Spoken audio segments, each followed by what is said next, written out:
Hey everybody, the rod back, because it's been requested, strangely,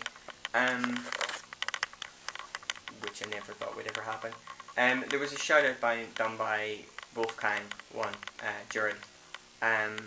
He kind of called upon everybody from our era, 2009, 2008, 2009, that used to do videos and said, where did we all go? So there was a call out.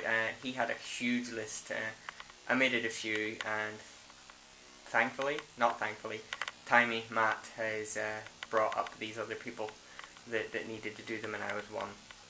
And I thought, why the hell not? Games at work, you know. I might as well do something. I've got 4 hours to kill, so there's that, and there's eBay listings to do. But anyways, yeah, there's not a review of me. I don't have that in me anymore, I don't think. So I don't think you'll ever see me doing toy reviews again. But you never know. So I thought, seeing a lot of my friends know, and people that listen to Back to the 80s will know, that me and Kim bought a house just before Christmas and we're moved in, and there's still bits to be done, but you know. So I thought I'd give people a bit of a tour. So I just got to flip my screen around on my camera, so sorry for the cranky noise. And then I'll kind of show you this is the living room, okay? Some of these items you'll remember from the apartment if you ever watched my video, like my big heroes picture. We'll come back to that corner in a minute. There's a huge big ass window over there. So there is a very messy coffee table. My gaming center is down here, as well as up there. And my TV's mounted on the wall. Picture me and Kim. All my DVDs and stuff are still along here. There's DVD goodness over here as well. Like, that shelf is pretty impressive. And Thundercats and stuff and anything. And then there's a load more DVDs sort of down into the depths of the corner there. But we'll go back over into this other corner, the one that I said we'd come back to, because this is my display case that I'm allowed in the living room. And on the top is the Monster Fighters Lego set. There's also some Lego Indiana Jones here. Some Lego minifigs kind of mixed in that Matt had sent me, and ones that I've got in blind bags. The Lego set I got for my birthday this year. My mom kindly donated me some money and for my birthday, and I got them. Also in here I have Marvel Lego. It's all the smaller sets from the Avengers set up there. The Hulk, Helicarrier Escape, Cosmic Cube Escape and stuff like that. And then down on this shelf is the Quinjet, which is a huge big set. There's also a couple of little freebie ones. You're probably not going to be able to see down the bottom here, it's kind of a bit dark. But this is where I have Monster Fighters and the Magneto, Deadpool, Wolverine helicopter thing. And then on the very bottom, you're probably definitely not going to be able to see, but I've got a Masterpiece Hot Rod in vehicle mode, a couple of Hot Rod statues of Hard Heroes, and a little bust, and my Masterpiece Grimlock. But yeah, that's my living room. That's kind of the most exciting bit of it. We'll do the boring things. This is our dining room area. There's a lot of sort of Kim's bits and bobs along here. A lot of books, loads of books. One of which is the comic version of me, allegedly. And then there is More Than Meets the Eye, signed by Mr. Roach, Mr. Roberts. Oh, and also The Vault, Transformers Vault, as well as Indiana Jones and Marvel books and stuff. All of the sort of stupid books belong to me, like Planet Simpsons and stuff. All of the best books I've ever read, the Dragonlance books. But then all of these kind of like real people's books are all Kim's. Most of these ones came from my late grandmother and grandfather. Then when they donated, there's still mess everywhere. But this is just to give you an idea. This is the length of our kitchen. It is huge. It's quite long. It's also very cold because it's really hard to heat up. My awesome green cookware. Down that bottom end, I'm not going to go down, that's kind of our utility room where our washing machine and fridge freezer is. There is a bit out the back, like a sunroom sort of thing, but it's getting ripped down because it's kind of a bit damp, shall we say. So we'll head back through the living room and we'll head out that door over there. This door over here leads out into where the front door is, and down here Now that's Kim's shoes. Many, many shoes. But we'll not go too far in, but yeah, this is our master bedroom. Nice big TV on the wall, and the Turtles van with all my Turtles DVDs, which we have been watching together. Hats off to Kim, she has taken the plunge and watched it. Nothing really exciting, but bathroom, toilet, walk-in shower. Yes, I said shower. Nothing too exciting in there. We come out here, and yes, Kim's shoes. And musical instruments. There's musical instruments everywhere. This is a violin case. Into the big back room. This is where Kim makes her money. There is... You can kind of see a musical theme, but I don't know if you're really going to be able to see it too well, but if I lift that up, you'll probably be able to see it. It's a full... Well, it's not a full, but it's a baby grand piano. Oh, what has she been teaching people? Do, re, mi, and Edelweiss. And piano lessons. This is where Kim teaches. There's an acoustic guitar down there, which probably isn't showing very well. But this is kind of part of Kim's collection. She doesn't have an awful lot, but she collects Disney snow globes. She's got quite a few big ones, actually. Quite a large, 2 largish ones there. Some there, and then the biggest one she has, which you're probably not going to be able to see, which is down the bottom down there, is actually, it's like a Disney World one, and there is a monorail goes around the bottom of it. But that's the boring parts, the parts that nobody cares about. The big part is obviously in here. This is my new man cave. It is literally, I can touch one wall and the other wall at the same time. As we come in the door, there's lots of junk still on the floor because I'm still sorting out. But some of my prized possessions, I've got my poster from Auto Assembly last year, signed obviously by Michael Bell, Paul Eiding, and Townsend Coleman. I have one of my Captain America shields up on the wall. I also have my t-shirt that I got signed at Auto Assembly last year, framed and up on my wall. Up top we have quite a few things. We have a Masterpiece Skywarp. We have the Black Rodimus still in box. We have a Prowl box signed by Michael Bell. And then sort of like the accumulation of my Prime figures, I don't have an awful lot.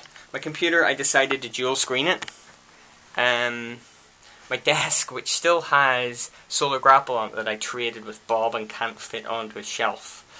Just above my computer, I have sort of crayons, as well as my signed animated Wingblade Prime. He'll never be out of the box because David Kay signed him. He's pretty awesome. There's an Rodimus back there with Backfire, the fans project, Insecticon. A couple of the blind baggy crayons that have been managed to find. Down here, I just kind of have a random shelf with stuff. I've got like my collection of Tagras through the years. I have some of the little lead figurines from Eaglemoss.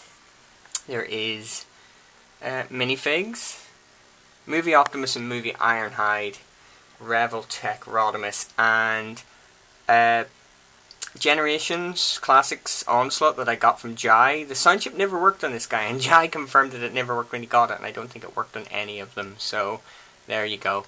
I also have a mint on card animated Japanese Rodimus, and a couple of Ecto 1s, which were donated to me from Sean and Toya, I believe. Over here, the picture of me that Matt drew many years ago. I have a Black Spidey figure on the wall. Just some random sort of like Iceman figures and stuff like that. Thundercats Minimates that Ray got me from, I think it was New York Comic Con. And the Ghostbusters, I think they were Comic Con set as well. There's a couple of signed trading cards by Velvet Sky, my favourite female wrestler. My Transformers the Movie read-along cassette and book that will never be opened. I got that in London at the London meetup.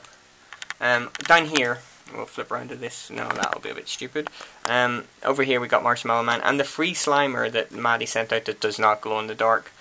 Turtles figures from across the years, including all 4 of the new Turtles and Classics Mikey, and including some awesome Turtles Lego. Deadpool, obviously. And then I have a He-Man sort of Masters shelf. including my vintage Orko donated to me by Matt, and my classics Orko that I got from Dom. Thank you, Dom. Down here is a pretty cool shelf. We've got the Marvel Legends Hawkeye. We have the it's HeroClix, but it's a Dark Phoenix. I got that at a Wizard World way back in Boston a good few years ago before it was available for general release. And then we have Movie Hawkeye and a random Lego speeder bike being driven by a standard Stormtrooper. That's the way it came, guys. It's not the way I did it. Up here, we kind of have my Rodimus shelf, but it's got Dirk the Daring and a statue of Ultra Magnus. But this is kind of like my Rodimus shelf. Grimlock's in there too, I suppose. And RC at the back. And some Indiana Jones. It also has my Matrix statue.